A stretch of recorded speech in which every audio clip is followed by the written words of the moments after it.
कहीं नहीं जा रही है। बड़ा आश्चर्य है। लेकिन याद रखना षड्यंत्रकारियों, याद रखना ऊपर में बैठे हुए लोगों, एक समय ऐसा आएगा कि साधकों की आह तुमको लगेगी और उसके बाद तुम्हारी जो दुर्गति होगी उसको देखने के लिए परमात्मा से प्रार्थना है कि हमको जिंदा रखे।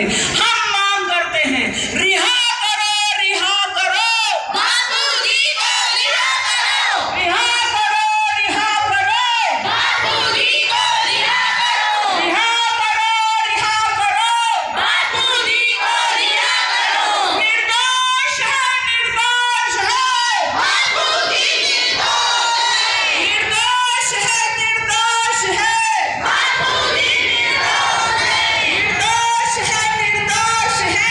बापूजी निर्दोष है।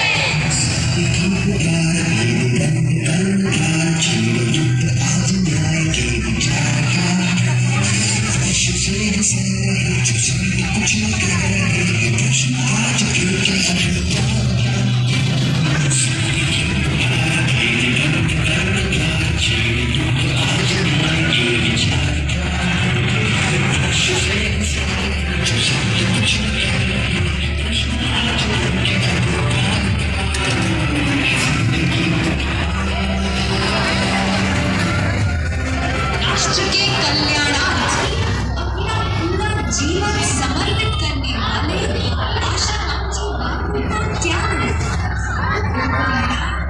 आजीवन कारावास। यह है 21वीं सदी का सबसे बड़ा अन्याय।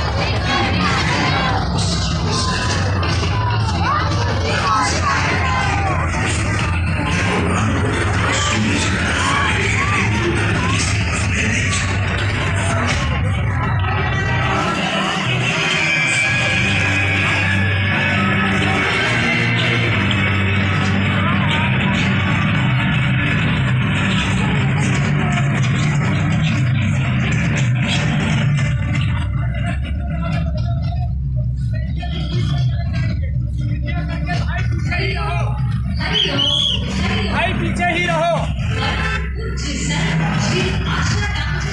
करोड़ों का समाज, जाने जाने संत राम जी बापू का समाज, ब्रह्म जाने अंत अवतारी पुरुष विधाता हमारे भगवान का समाज आज सड़क पर उतरा है ये बताने के लिए कि बापू जी की हालत बहुत नाजुक है।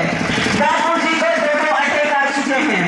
बापू जी का लगातार रक्तस्राव हो रहा है। बापू जी को 11 साल से बिना किसी तथ्य के जेल में रखा गया है और उसमें ना तो 1 दिन की जमानत और ना ही 1 दिन की पैरोल दी जा रही है।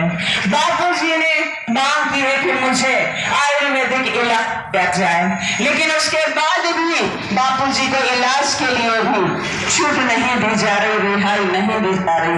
वारे हमारा भारत, हम भारत के नागरिक। एक लड़की के आरोप में बापू जी को झूठे आरोप में अंदर कर दिया। संख्या में, करोड़ों की संख्या में आज रायपुर की नंदी, भारत की हर राजधानी में बापू जी के शिष्य सर पर उतरे हैं कहने के लिए कि बापू जी को जमानत दी जाए, उनको उपचार इलाज करने की छूट दी जाए। लेकिन हमें सुनने को मिलता है कि हमें ऊपर से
उनके संवैधानिक अधिकारों को हनन किया जा रहा है।